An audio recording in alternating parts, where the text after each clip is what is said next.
Hello बच्चों, उम्मीद करते हैं कि आप सब अच्छे होंगे। तो जैसा कि आपको पता है कि हम लोगों ने एग्ज़ाम बूस्टर स्टार्ट कर दिए हैं बीकॉम 6 सेमेस्टर की। इस वीडियो में हम लोग बात करेंगे यूनिट 2 ऑफ बीकॉम 6 सेमेस्टर ITLA के एग्ज़ाम बूस्टर्स के बारे में।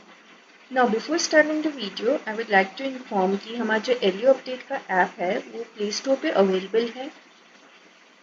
सो आप लोग अगर जो भी कंटेंट हम लोग आपको ऑनलाइन प्रोवाइड करा रहे हैं वेदर ऑन यूट्यूब और ऑन आवर एप्लीकेशन, आप प्लीज़ प्ले स्टोर से हमारे ऐप को डाउनलोड करिए, हमारे यूट्यूब चैनल को सब्सक्राइब करिए। ऐप को डाउनलोड करने का फ़ायदा आपको ये होगा कि आपको लाइव क्लासेस प्रोवाइड कराई जाएंगी।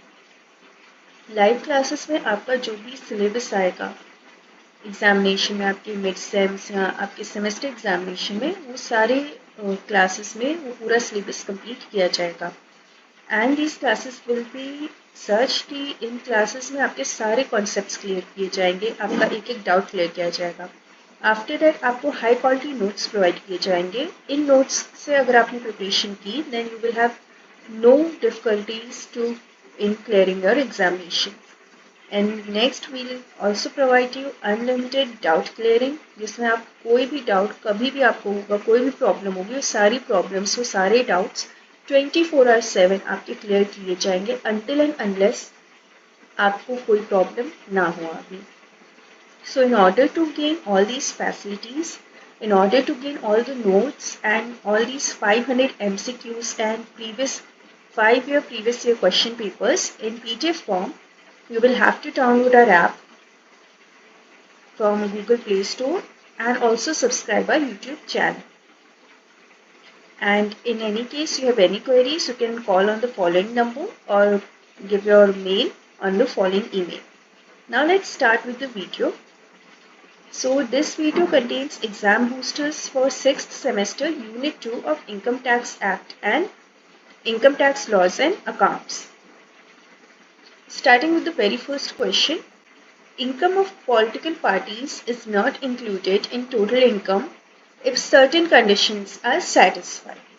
The relevant section of the Income Tax Act 1961 is जो आपकी पॉलिटिकल पार्टीज होती हैं, इनकी जो इनकम होती है वो टोटल इनकम में इंक्लूड नहीं की जाती अगर कुछ पर्टिकुलर कंडीशंस को ये पार्टीज फुलफिल करती हैं तो। So the act which deals with such conditions वो कौन सा है? और options are option A section 13A, option B section 10D, option C section 233 clause B, and option D section 88G. Now the correct answer is option A, section 13A. So section 13A of Income Tax Act 1961 deals with the income of political parties which is not included in total income if certain conditions are satisfied. Now moving on to next question. Which of the following is not included in salary income? अभी हमने political parties की income की बात की। Now we are talking about salary income. Salary income में following options जो आपको provide किए गए हैं, इनमें से कौन सी चीज इंक्लूड नहीं की जाती है? So your options are option A commuted pension, option B uncommuted pension, option C family pension and option D leave salary. So among the given options आपकी सैलरी इनकम में जो चीज इंक्लूड नहीं की जाती है that is option C family pension. आपकी जो फैमिली पेंशन होती है it is not included in salary income. Next question. In case of tax free salary, अब टैक्स फ्री सैलरी में क्या प्रोविजंस होते हैं, क्या कंडीशन फेस होती है? Among the given options, option A tax is to be paid by the employer, option B no tax is payable on such salary, option C tax is to be paid by the employee, and option D the government itself pays the tax at a future date. So जो आपकी tax free salary होती है, यानी वो salary जिसके ऊपर tax आपको नहीं देना होता, उस केस में जो टैक्स होता है वो कौन पे करता है? क्या वो आपका एम्प्लॉयर पे करता है? क्या उस पर कोई टैक्स उस सैलरी पे ही नहीं किया जाता है बाय द एम्प्लॉयर और द एम्प्लॉय? क्या उस पे जो टैक्स है वो एम्प्लॉय पे करता है या गवर्नमेंट उसका टैक्स पे करती है at a future date? So the correct answer is, in the case of tax-free salary, the tax is to be paid by the employer. That is option A. तो आपके जो employer होंगे वो आपका tax पे करके आपको तब सैलरी प्रोवाइड करते हैं. Next option question is salary received by member of parliament is. अब उस सैलरी के बारे में हम क्या कहेंगे जो मेंबर ऑफ पार्लियामेंट रिसीव करता है. So the given options are taxable as salary income. जो सैलरी एक मेंबर ऑफ पार्लियामेंट रिसीव करता है उसको क्या इनकम टैक्स एक्ट 1961 में एज सैलरी इनकम टैक्सेबल माना जाता है. ऑप्शन बी, उसे एग्जेम्प्ट माना जाता है टैक्स से. Option C, taxable as income from other sources. क्या उसे इनकम फ्रॉम अदर सोर्सेज के तौर पे टैक्सेबल किया जाता है. या option D, none of these, यानी कि इनमें से किसी भी तरीके का कोई भी प्रोविजन अप्लाई नहीं किया जाता है. So the correct answer regarding the question salary received by a member of parliament is option A, taxable as salary income. Because भले ही वो मेंबर ऑफ पार्लियामेंट है बट जो वो पेमेंट रिसीव कर रहे हैं for his services as a member of parliament, he is receiving it as a form of salary. तो गवर्नमेंट के जितने भी गवर्नमेंट सर्वेंट्स होते हैं उनको जो सैलरी मिलती है they also pay taxes on that salary. That is why it is also taxable. The salary received by a member of parliament is also taxable as salary income. Moving on to next question. Allowances received by a government employee posted abroad are. अब government का कोई employee अगर abroad या किसी foreign country में as a diplomat, as a representative किसी भी post पे एम्प्लॉयड है, he is a government employee of India but posted abroad, तो उनको जो अलाउंसेस मिलते हैं उन अलाउंसेस के रिगार्डिंग इनकम टैक्स एक्ट 1961 में क्या प्रोविजंस, क्या प्रावधान दिए गए हैं. So your options are option A, fully exempted, option B, partially exempted, option C, fully taxable, and option D, taxable by the country where posted. Now according to the questions, अगर कोई भी India का government employee, any government employee of India is posted abroad, he or she is allowed और given some allowances. तो वो जो allowances receive करते हैं at a foreign land, at a foreign country, तो क्या वो ऑप्शन ए fully exempted होते हैं, यानी उनके ऊपर वो कोई टैक्स पे नहीं करते, partially exempted होते हैं, up to a certain limit ही वो टैक्स पे करते हैं, या fully taxable होते हैं, उनको कोई स्पेशल प्रोविजंस नहीं दिए जाते, वो completely उसके ऊपर सारे टैक्सेस पे करेंगे as any other person. और option D, it is taxable by the country where posted, यानी अगर कोई गवर्नमेंट ऑफ इंडिया का एम्प्लॉय अमेरिका में पोस्टेड है तो अमेरिका के जो लॉज हैं, जो रूल्स हैं रिगार्डिंग टैक्सेशन, वो इम्पोज किए जाएंगे उनके अलाउंसेस पे जो वो रिसीव कर रहे हैं. So the correct answer is option A, fully exempted. So कोई भी अलाउंसेस जो गवर्नमेंट एम्प्लॉय रिसीव करते हैं when they are posted abroad, so such allowances are fully exempted from taxation. इनके ऊपर कोई taxation नहीं लगाया जाता है in regards to those allowances received by them. Next question is, dearness allowance is taxable in the hands of. जो dearness allowance होता है वो taxable होता है, तो कौन taxable करता है. So option A, government employees, option B, non-government employees, option C, all employees, and option D, none of these. So the correct answer is option C, all employees. It doesn't matter आप government employee हैं, it doesn't matter आप किसी private organization में काम करते हैं, आप अगर employee हैं, so dearness allowance is taxable in the hands of all employees, and it has nothing to do with whether you're a government employee or not. Next question, house rent allowance is. अब house rent allowance का क्या treatment होता है Income Tax Act 1961 में. Your options are fully exempted, उसके ऊपर कोई tax नहीं लगाया जाता है। ऑप्शन बी पार्शली टैक्सेबल, एक up to certain limit house rent allowance पे आप टैक्स पे करते हैं। ऑप्शन सी फुली टैक्सेबल, कि आप प्रॉपर टैक्स पे करेंगे, you do not get any provisions for house rent allowance. And option D, actual rent paid alone is taxable, यानी जो आपने रेंट पे किया है सिर्फ उसके ऊपर आप टैक्स पे करेंगे। So the correct answer is, आपका जो हाउस रेंट अलाउंस होता है, your house rent allowance is option B partially taxable, यानी कि up to a certain limit ही आपके हाउस रेंट अलाउंस पे आपको टैक्सेस पे करने हैं।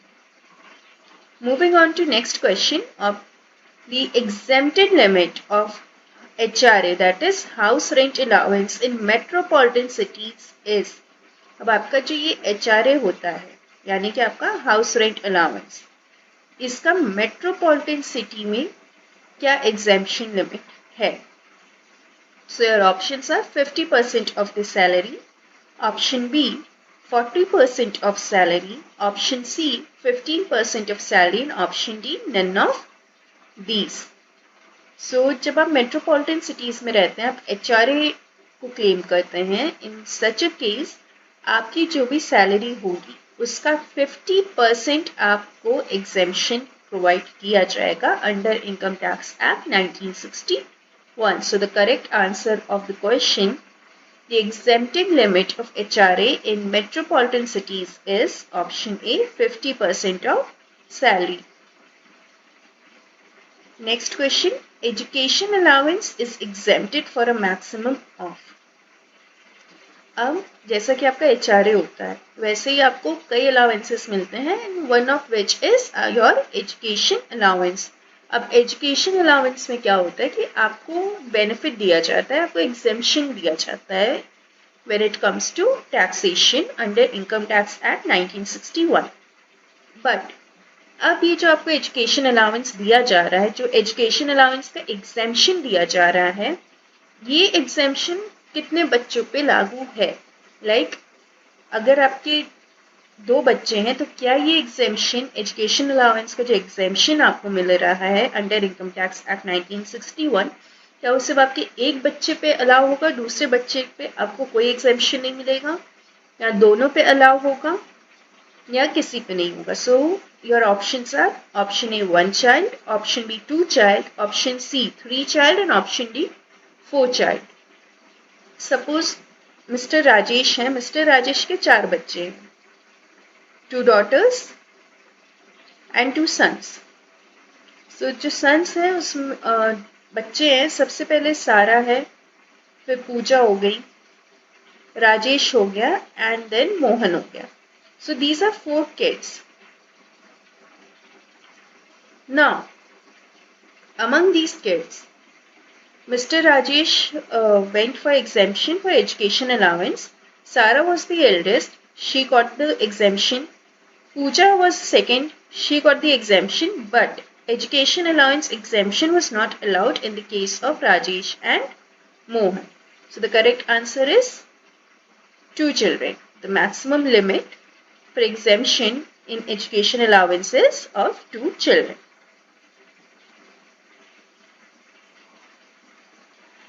Payment allowance to government employees is exempted, which is the least of 20% of basic salary or actual allowance of. अब जैसे कि आपको पहले बताया गया कि काफ़ी सारे अलाउंसेस प्रोवाइड किए जाते हैं एम्प्लॉयज़ को, and one such allowance apart from HRA and education allowance is entertainment allowance. Now government employees को जो एंटरटेनमेंट अलाउंस मिलता है वो एग्जेम्प्ट होता है, यानी उनके ऊपर टैक्स नहीं दिया जाता, विच इज दैट इज जो एग्जेम्पशन होता है वो एटलीस्ट 20% ऑफ बेसिक सैलरी होता है, यानी गवर्नमेंट एम्प्लॉयज की जो बेसिक सैलरी है उसका 20% का एग्जेम्पशन उन्हें मिलता है फॉर एंटरटेनमेंट अलाउंस. या फिर अगर वो नहीं दिया जाता तो नेक्स्ट है एक्चुअल अलाउंस, जितना अलाउंस होगा उतना एग्जेम्पशन दिया जाता है. या फिर the third condition is option A 1000 rupees, option B 2000 rupees, option C 20,000, and option D 5,000. Correct answer is option D 5,000 rupees. जो आपके गवर्नमेंट एम्प्लॉयज को एंटरटेनमेंट अलाउंस मिलता है वो एग्जेम्प्ट होता है चाहे तो least of 20% of basic salary, number 1. If not then the actual allowance अगर 10,000 का दिया गया तो 10,000 का एग्जेम्पशन दिया जाता है, नहीं तो फिर 5,000 रुपीज का एग्जेम्पशन उनको दिया जाता है, not more than that. Next question, prerequisites are. Now prerequisites क्या होते हैं? Option A, cash paid by the employer to the employee. Option B, facility provided by the employer to the employee. Option C, amount credited to employees' accounts. And option D, none of these. So, what are prerequisites? So, your correct answer is option B, facilities provided by the employer to the employee. Option A क्यों नहीं होगा? Because cash paid by the employer to the employee. अगर cash advance में pay किया जा रहा है before employee services are received तो ये एडवांस पेमेंट एक तरीके से माना जाएगा, नहीं तो अगर कैश पे किया जाए तो then becomes the salary of the employee. Amount credited to employees account तो ये भी नहीं होगा. बचा option B. Now what are prerequisites? Prerequisites क्या होते हैं? Prerequisites are those facilities which are required for completion of a particular task. Like prerequisites में कई चीज़ें आती हैं. फॉर एग्जाम्पल, अगर जो एम्प्लॉय है वो आउट ऑफ स्टेशन या जहाँ पे उनका बिजनेस है, जहाँ पे काम है, जहाँ उनकी पोस्टिंग हुई है वो उनके होम टाउन से अलग है, कहीं बाहर उनकी पोस्टिंग होती है. Suppose someone from Lucknow gets posted in Mumbai. Now it's the duty of the employer to provide for his or her lodging. उनके रहने का इंतजाम करना, उनके रहने का इंतजाम, उनके आने जाने का एक्सपेंस एंड एवरीथिंग, या उनको लैपटॉप प्रोवाइड करना फॉर द वर्क, या प्रोवाइडिंग प्रॉपर फैसिलिटीज और providing them with a proper work environment, proper network connectivity, proper electrical supply, proper housing, everything which are required for an employee to work for an employer to his maximum level, those are prerequisites. यानी वो facilities which are already required to be fulfilled by the employer so that the employee can work for him. Therefore, prerequisites are facilities provided by the employer to the employee. Next question, prerequisites to employees are. Option A, fully exempted. Option B, partially exempted. Option C, fully taxable. And option D, depends on nature of prerequisite. So the correct answer is option D, depends on the nature of prerequisite. So आपको जो भी as an employee perquisites provide की जाती हैं तो उनके ऊपर आप टैक्स कितना पे करेंगे, उस टैक्स में क्या वो टैक्स फुली एग्जेम्प्टेड है, क्या वो परक्विजिट पूरी तरीके से एग्जेम्प्टेड है, you don't have to pay any tax, या you have to pay partial tax, या taxation is there up to a certain limit और exemption is there up to a certain limit, और you have to pay complete tax, there are no exemptions. So this depends on nature of perquisites. Kind of perquisite you are availing from your employer depends or decides the level of exemption or taxation for that particular perquisite. Next question. In case a central government employee is a director in a company and his chargeable salary per annum exceeds rupees 1 lakh, the value of rent-free accommodation is deemed as. Now, अगर कोई central government का employ है, वो किसी company में director post पे है and उनकी जो सैलरी पर एनम है वो 1 लाख रुपए से ज़्यादा है, एक्सीड कर जाती है, exceeds 1 lakh rupees. In such a case उनका जो value of rent free accommodation होगा वो कितना माना जाता है? और options are rupees 1 lakh, option B rupees 50,000, option C rupees 1,000 and option D rupees 500. And the correct answer is option C rupees 1,000 according to Income Tax Act 1961. Next question, the value of rent-free accommodation in case of non-government employees. Now, in the previous question, we were talking about government employees. Now we shall talk about in case of non-government employees. With a population above 25 lakhs is taxable up to. Option A, 10% of employee's salary. Option B, 15% of employee's salary. Option C, 1.5% of employee's salary. And option D, 20% of employee's salary. So rent free accommodation non government employees के लिए जो होता है वो किस limit तक taxable होता है? The correct answer is option B, 15% of employees' salary. Now, interest on RPF, that is Retirement Provident Fund balance, is exempted up to. अब आपका जो Retirement Provident Fund होता है उसके ऊपर जो आपको इंटरेस्ट मिल रहा होता है तो जो बैलेंस होता है वो एक पर्टिकुलर लिमिट तक एग्जेम्प्ट होता है under income tax act 1961. Your options are for that limit, option A 9.75%, option B 9.5%, option C 10% and option D 12%. So the correct answer is option B 9.5%. So the interest on RPF, that is Retirement Provident Fund balance, is exempted up to 9.5% under Income Tax Act 1961.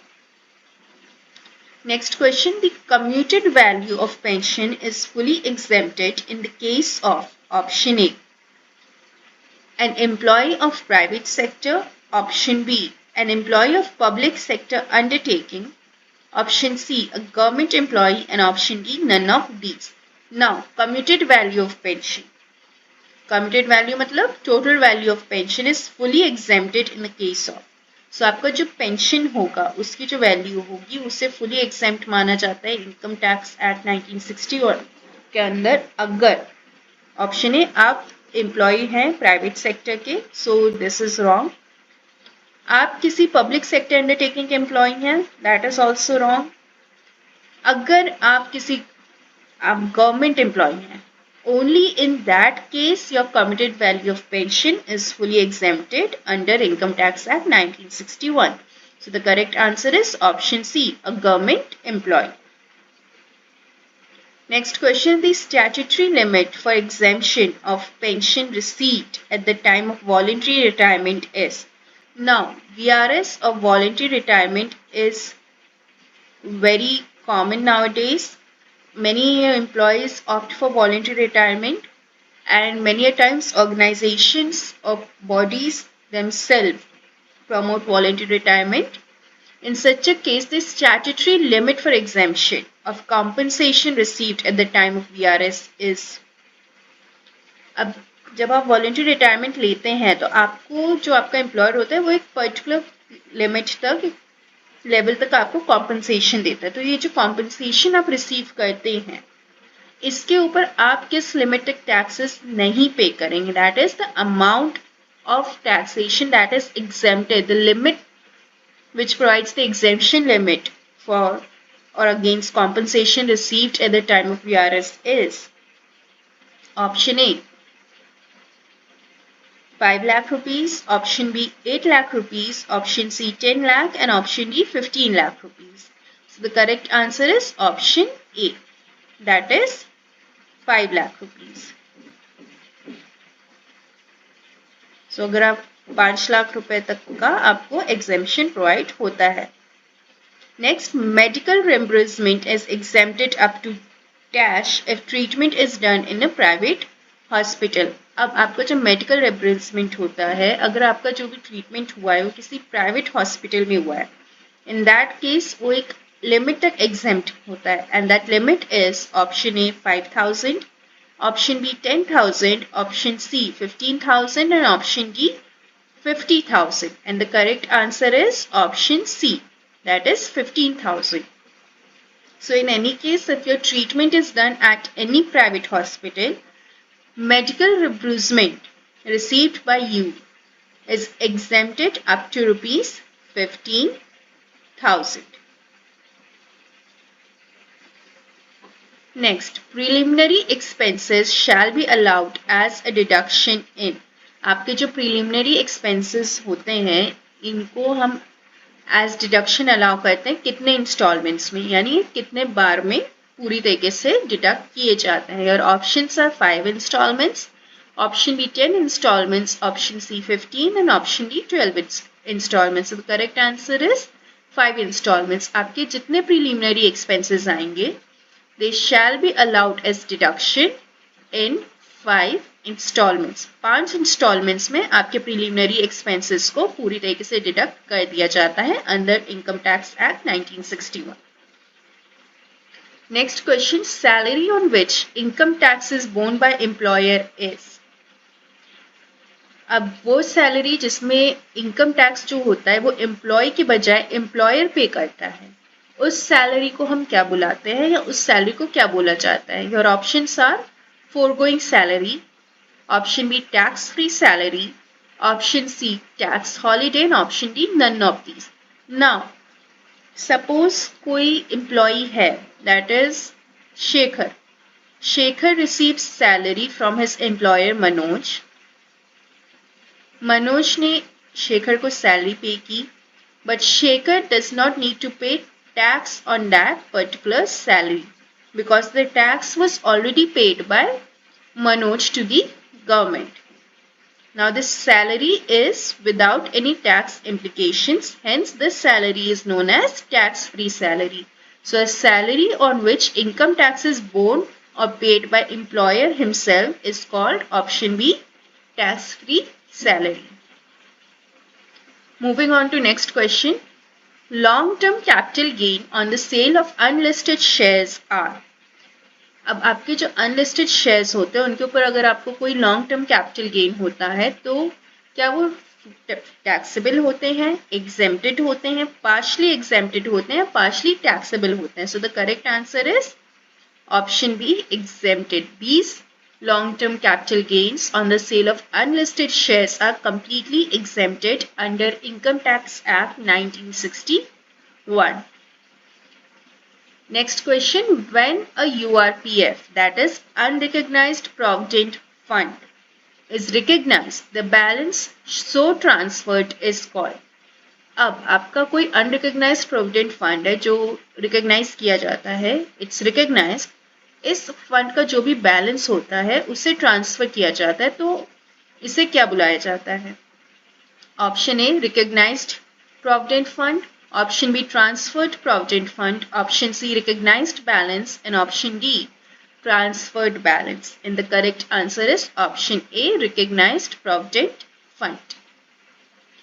Next question, bonus paid by employer to the employees is. अब जो भी bonus कोई employer किसी employ को पे करता है वो बोनस उसके ऊपर क्या वो टैक्सेबल होता है, क्या वो पार्शली टैक्सेबल होता है या फुली एग्जेम्प्टेड होता है, क्या ट्रीटमेंट होता है इस बोनस का under income tax act 1961। So any bonus according to income tax act 1961, any bonus paid by the employer to the employee is always fully taxable under Income Tax Act 1961. So the correct answer is option A, fully taxable.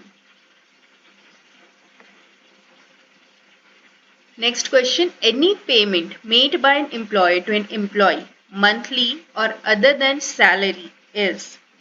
Now कोई भी employer किसी employee को monthly एक payment पे कर रहा है salary के आगे, यानी कि along with salary, सैलरी वो उस एम्प्लॉय को पे कर रहा है अलग से, but there is another payment which the employer is paying to the employee on a monthly basis। तो इस पेमेंट को हम क्या बुलाते हैं। Options are salary, allowances, perquisites and option D none of these. Now perquisites क्या होता है, facilities which are provided by the employer to the employees beforehand. Salary तो एम्प्लॉय को पे कर ही रहा। अलाउंसेस आर दोज फैसिलिटीज और payments which the employee provides to the employer provides to the employee. अब allowances आपके कैसे हो सकते हैं, HRA हो गया, एंटरटेनमेंट अलाउंस हो गया, या फिर आपका और भी सारे अलाउंसेस हो जाते हैं, travel allowances etcetera. So these allowances are those which the employer pays monthly to the employee apart from salary. Hence option B, allowances. Next, entertainment allowance is allowed as a deduction as per section. Option A 16 subsection 1. Option B 16 subsection 2. Option C 16(3) and none of these. So the correct answer is 16 clause 3. Next question, any allowances granted for encouraging research, academic or other professional pursuits is called. अब आपको HRA के बारे में बताया गया है, transport allowances, entertainment allowances, education allowance etcetera.